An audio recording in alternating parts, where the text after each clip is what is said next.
전쟁으로 인해 고향을 떠나 아픈 과거를 뒤로하고 새로운 땅에서 희망을 찾으려는 여성들이 있습니다. 그러던 어느 날 전쟁 속에서도 꿋꿋이 살아남으며 사진으로 그들의 이야기를 기록해온 한 기자는 상사로부터 뜻밖의 지시를 받았습니다. 왜 그 수많은 나라 중에 이들이 한국으로 이주했는지 취재해라.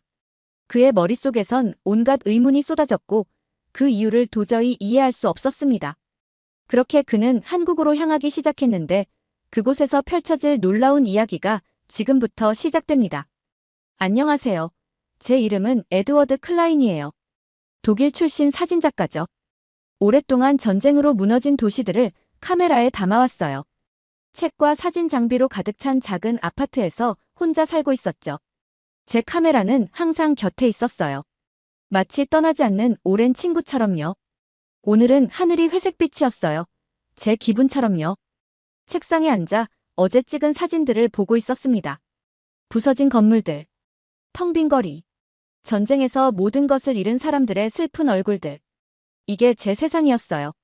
제가 알고 있는 세상이었죠. 그러고 있는데 컴퓨터에서 소리가 났어요. 새 이메일이었습니다. 상사한테서 온 거였죠. 에드워드, 새 이야기를 취재해야겠네.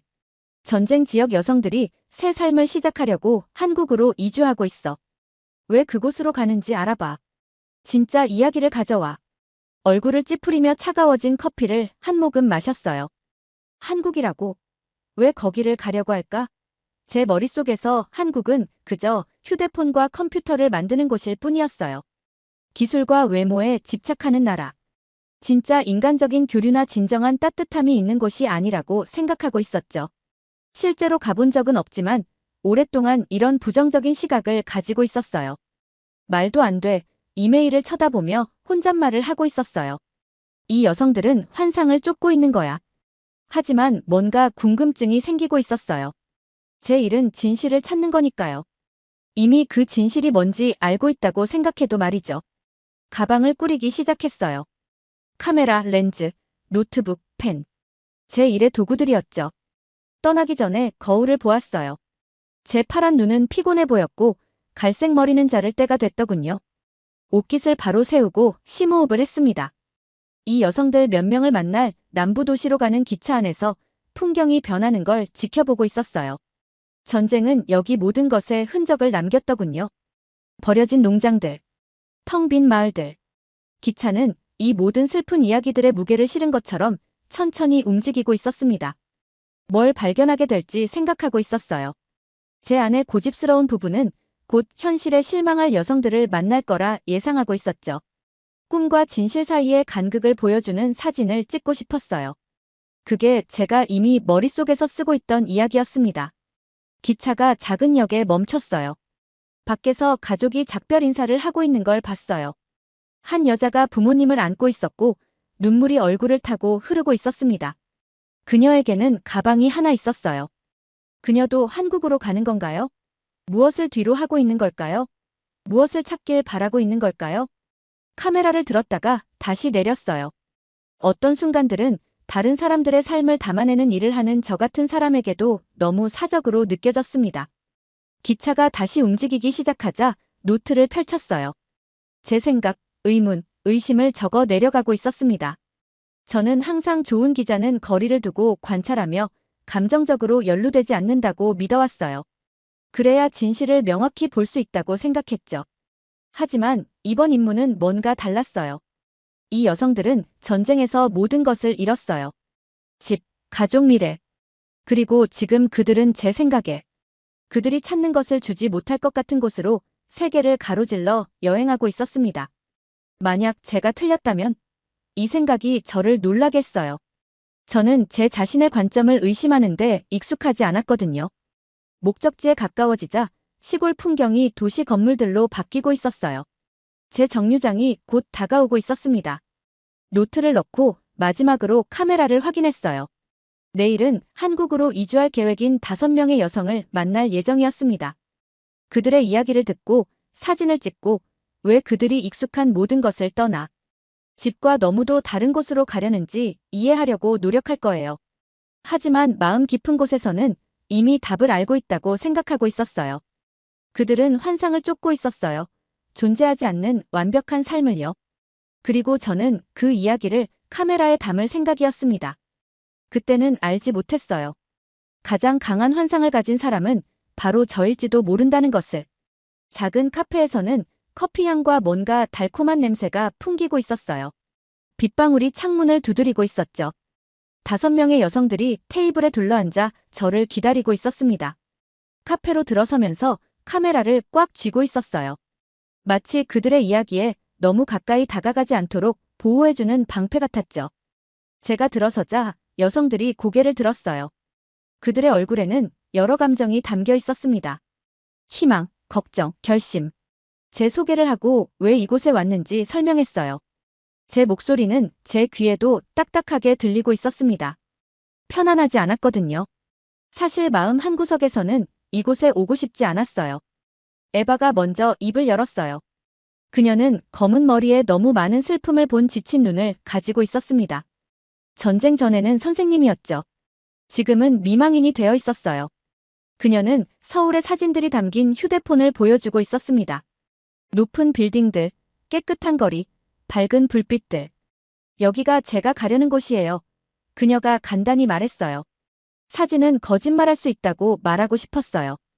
실제 삶은 사진에서 보이는 것처럼 완벽하지 않다고요. 하지만 그녀의 표정에서 뭔가가 저를 멈추게 했어요. 그녀는 순진하거나 어리석지 않았어요. 이 결정을 신중하게 생각한 게 분명했죠. 왜 한국인가요? 의심을 숨기려 했지만 에바는 알아챘어요.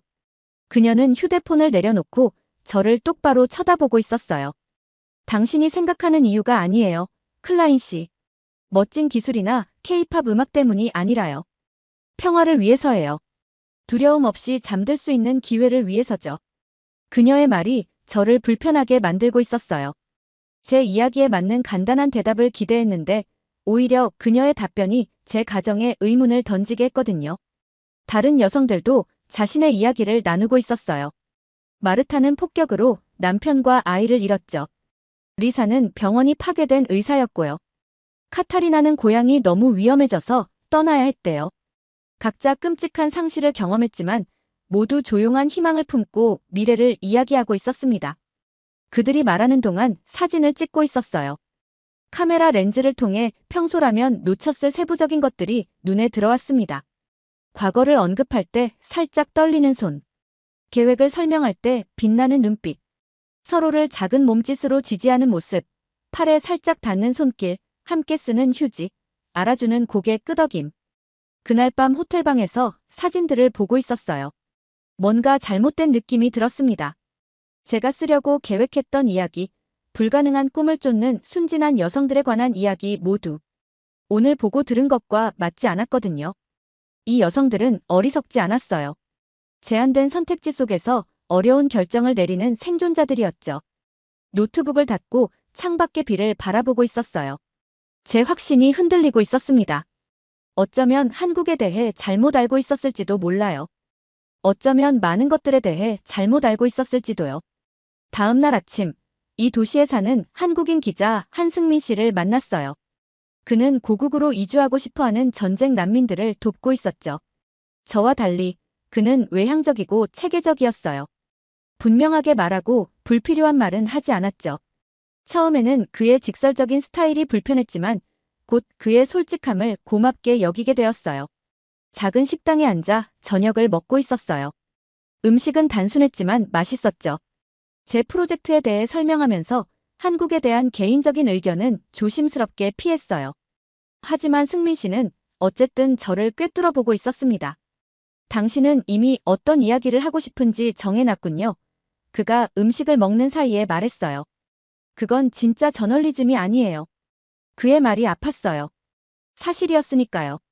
진실이 어디로 이끌든 찾아가는 대신 이미 믿고 있는 것을 뒷받침할 증거만 찾고 있었거든요. 이 여성들은 당신의 편견보다 더 나은 대우를 받을 자격이 있어요. 승민 씨가 계속 말하고 있었어요. 한국에 오세요. 직접 보세요. 그리고 나서 이야기를 쓰세요. 한편으로는 거절하고 싶었어요. 한국에 간다는 건 제가 틀렸을 수도 있다고 인정하는 거였거든요. 편안한 영역을 벗어나는 일이었죠. 여기 머물면서 사진 몇 장 더 찍고 기사 써서 집에 가는 게 더 쉬웠을 거예요.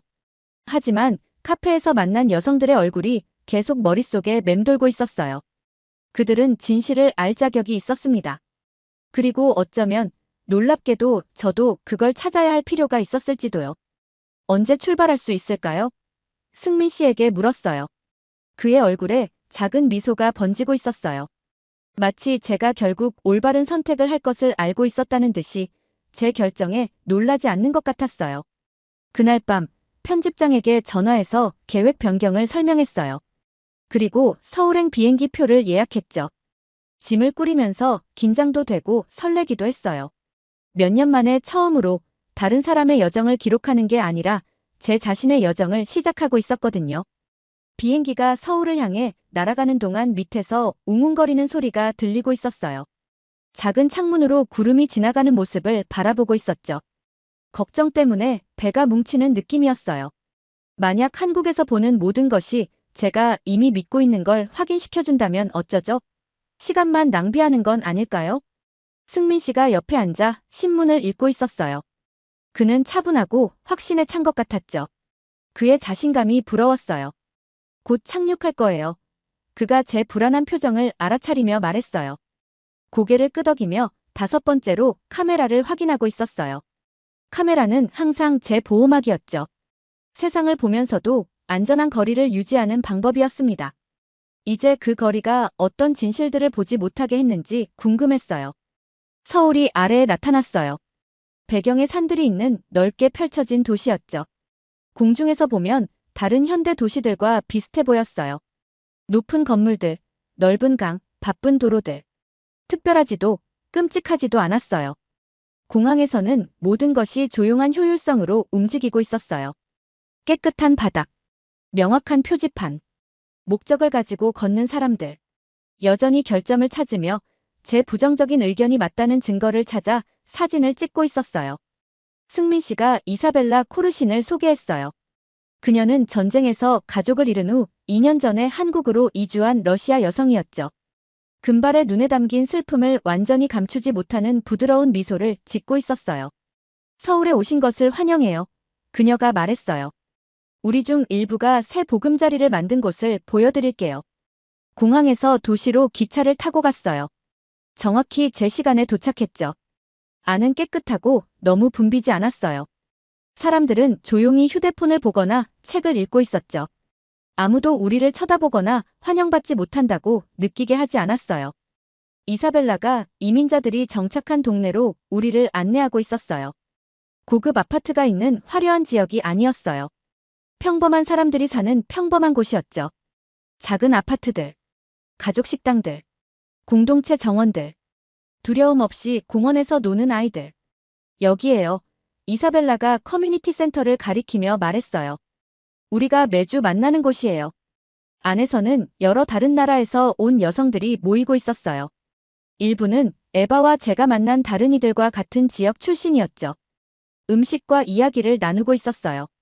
서로 한국어를 배우는 것을 도와주고 있었죠. 일자리, 학교, 일상생활에 대해 이야기하고 있었고요. 듣고 사진을 찍으면서 지켜봤어요.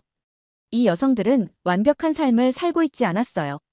언어장벽, 향수병, 때로는 편견 같은 어려움에 직면해 있었죠. 하지만 안전함도 찾았어요. 안정감. 다시 삶을 세울 수 있는 기회. 카타리나도 여기 있었어요. 그녀는 6개월 전에 한국으로 이주했죠. 저를 보자 손을 흔들며 친구들을 소개해 주려고 했어요. 우리는 한국 드라마나 스마트폰 때문에 온 게 아니에요. 그녀가 단호하게 말했어요. 여기서는 부서진 조각들도 새로운 무언가를 만들 수 있기 때문에 왔어요. 하루 종일 이사벨라와 함께 도시를 걸으며 다른 이민자들을 만나고 있었어요. 그들의 작은 아파트, 일상적인 생활을 보고 있었죠. 현지 관습을 배우도록 돕는 한국인 이웃들도 보고 있었고요. 한때 폭탄을 피해 숨었던 아이들이 이제는 공원에서 자유롭게 놀고 있는 모습도 볼 수 있었어요. 저녁에는 호텔방으로 돌아왔어요. 걷느라 발이 아팠지만 생각하느라 머리가 더 아팠죠. 오늘 찍은 사진들을 노트북에 다운로드하고 하나씩 살펴보고 있었어요. 고국의 채소를 심는 여성들이 있는 공동체 정원. 함께 한국어를 배우는 교실. 이민자 여성이 고향 음식을 요리하는 작은 식당. 공원에서 함께 노는 다른 나라에서 온 아이들. 이 사진들 중 어떤 것도 제가 찾으리라 예상했던 한국의 모습을 보여주지 않았어요. 차가움, 기술에 대한 집착, 가짜 완벽함을 기대했는데요. 대신 진짜 삶을 만들어가는 진짜 사람들을 발견했어요. 완벽한 삶은 아니지만 의미 있는 삶이었죠. 기사 초안을 쓰기 시작했던 문서를 열었어요. 제가 이전에 쓴 단어들이 이제는 잘못되고 불공정하게 느껴지고 있었어요. 화면을 오랫동안 응시하다가 모든 걸 지워버렸어요. 빈 페이지는 제 안에 있는 텅 빈 느낌을 그대로 비춰주고 있었습니다. 제 이야기는 무너졌고 어떤 새로운 이야기가 그 자리를 대신할지 아직 알 수 없었어요. 창 밖으로 서울이 저녁 불빛으로 빛나고 있었어요. 제가 예상했던 강렬하고 인공적인 빛이 아니라 사람들이 저녁을 먹고 아이들의 숙제를 도와주고 하루 일을 마치고 쉬고 있는 수백만 가정의 따뜻한 빛이었죠. 다시 카메라를 집어들고 오늘의 사진들을 한 번 더 살펴보고 있었어요. 각 이미지에서 이전에 놓쳤던 것을 보고 있었습니다. 새로운 나라에 적응하는 이민자들 뿐만 아니라 인간의 회복력도 보였어요. 모든 것을 잃은 후에도 다시 시작할 수 있는 강인함. 노트북을 닫으면서 손이 약간 떨리고 있었어요. 이제 제 가장 큰 도전은 이야기를 찾는 것이 아니었어요. 제가 틀렸다는 진실을 마주하는 거였죠. 한국에 대한 제 편견은 제 자신의 좁은 사고방식에만 근거한 것이었어요. 내일은 도시를 더 볼 거예요. 더 많은 사람들과 이야기하고 더 많은 사진을 찍을 거예요. 하지만 새로운 눈으로 할 거예요.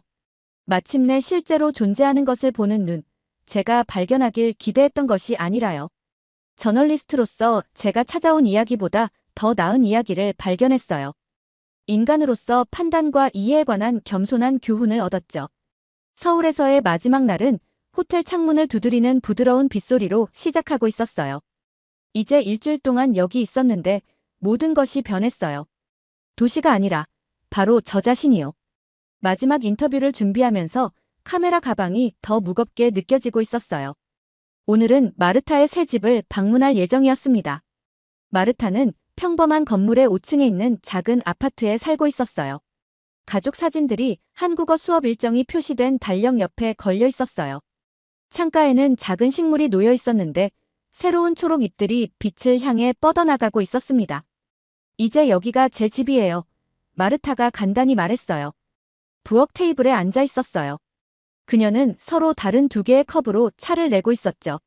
하나는 고향에서 가져온 것, 다른 하나는 한국에서 준비한 것이었어요. 옛것과 새것이 조화를 이루며 우리 주위의 따뜻한 분위기를 만들고 있었어요.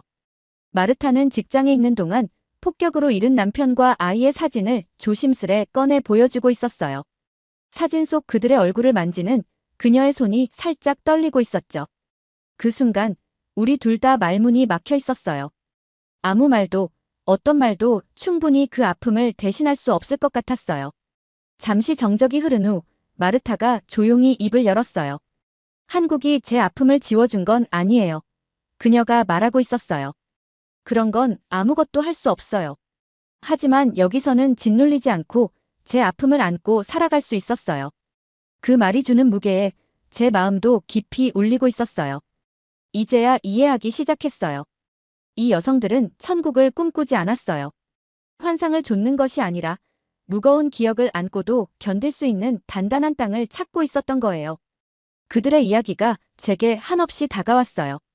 수년 만에 처음으로 저는 인터뷰 도중에 카메라를 내려놓고 있었어요. 이 순간은 기록할 필요가 없었어요. 현존감, 진심 어린 관심과 존중이 필요했죠. 단순히 귀로 듣는 게 아니라 온 마음으로 그들의 이야기를 느끼고 있었어요. 마르타의 아파트를 나선 후 저는 혼자서 서울의 거리를 걷고 있었어요. 처음 도착했을 때 제 편견에 가려보지 못했던 것들이 서서히 눈에 들어오기 시작했어요. 서로를 챙기는 노인 이웃들, 외국인 손님이 어려운 말을 찾을 때 따뜻하게 도와주는 가게 주인, 그리고 뛰어오는 아이를 위해 잠시 멈춰 서주는 버스 기사들의 모습이었어요. 이런 작은 친절의 순간들이 첨단 기술과 효율적인 시스템 속에서도 함께 자리 잡고 있었어요. 제가 몰랐던 인간미가 여기저기서 피어오르고 있었죠. 단지 제가 제대로 보지 못했을 뿐이었어요.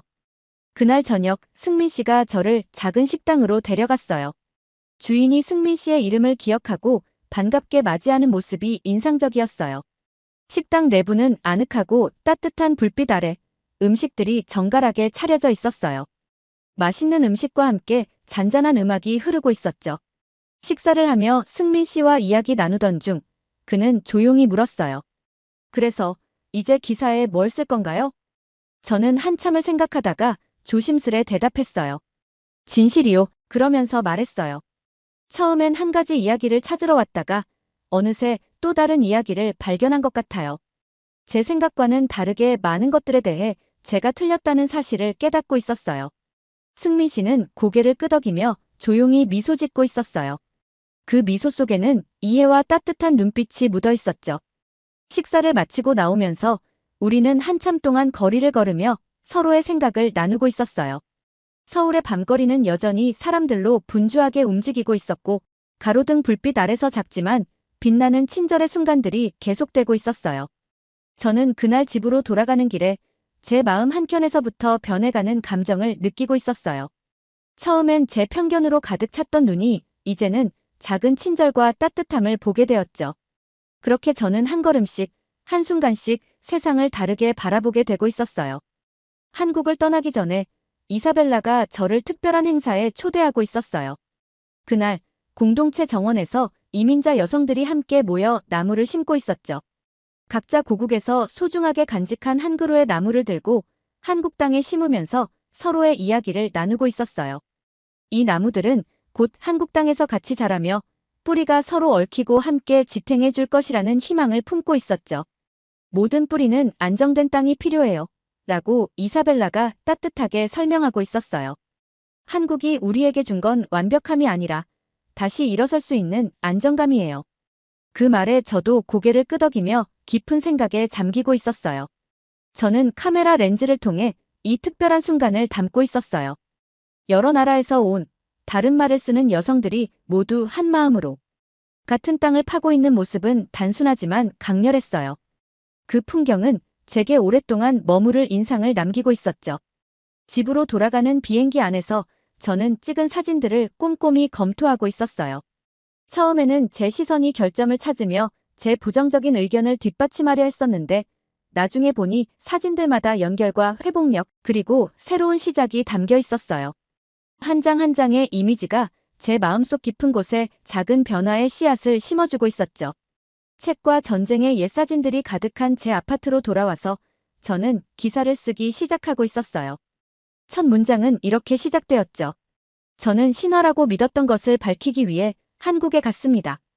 대신 제 마음속에 숨겨진 또 다른 신화를 발견했습니다. 마르타, 에바, 이사벨라 그리고 그 밖에 많은 이들에 대해 정직하게 썼어요. 그들이 겪은 상실과 그럼에도 불구하고 보여준 용기, 그리고 부와 흥분보다는 단순히 안전한 삶을 되찾을 기회를 준 나라에 대해 이야기하고 있었어요. 기사가 발행되자 편집장은 이 작업이 지금까지 해온 것 중 가장 정직한 기사라고 칭찬해 주었어요. 독자들 역시 저에게 고마운 글들을 보내주며 새로운 시각으로 세상을 바라볼 수 있게 해주었다고 전해왔어요. 집에 돌아와 거실 벽에 새 사진을 걸어두었어요. 그 사진은 한국 땅에 나무를 심는 이민자 여성들의 모습을 담고 있었죠. 매일 그 사진을 바라보면서 가장 강력한 렌즈는 제 카메라가 아니라 제 자신의 편견을 넘어설 수 있는 의지라는 사실을 다시금 깨닫고 있었어요. 제 여정은 좋은 저널리즘이란 이미 믿고 있는 것을 확인하는 게 아니라 진실에 직면했을 때 용기를 내어 생각을 바꾸는 것임을 가르쳐 주고 있었어요. 한때 제 마음속에 굳게 자리 잡았던 편견들이 이 여성들의 따뜻한 눈빛과 손길 속에서 서서히 녹아내리고 있었어요. 그날 오후 행사가 끝난 후 이사벨라와 함께 작은 찻집에서 이야기를 나누고 있었어요. 그녀는 나무를 심으며 느꼈던 감정을 조용히 털어놓고 있었고 저는 그녀의 목소리에 귀 기울이며 한참 동안 생각에 잠겼었어요. 그녀의 말 한마디 한마디가 마치 잔잔한 파도처럼 제 마음속을 적셔주고 있었죠. 이렇게 저는 한국을 떠나기 전 그리고 한국에서 보낸 시간 속에서 많은 것을 배우고 있었어요. 이제 제 이야기는 프레임을 넘어 계속되고 있었어요. 마치 이 여성들이 트라우마를 딛고 앞으로 나아가듯 저도 눈을 활짝 뜨고 새로워진 시선으로 세상을 바라보며 계속 걸어가고 있었어요. 잘 들으셨나요? 세상에는 가슴 따뜻한 이야기들이 가득합니다. 감동 힐링 사연은 해외에서 전해지는 감동적인 사연들을 소개하며 다양한 이야기들을 통해 위로와 희망, 그리고 하루의 힐링을 선물해드립니다. 조그마한 힐링이 되셨다면 구독과 알림 설정도 큰 힘이 되어요. 다음 영상에서 더 좋은 사연으로 찾아뵙겠습니다. 시청해주셔서 감사합니다.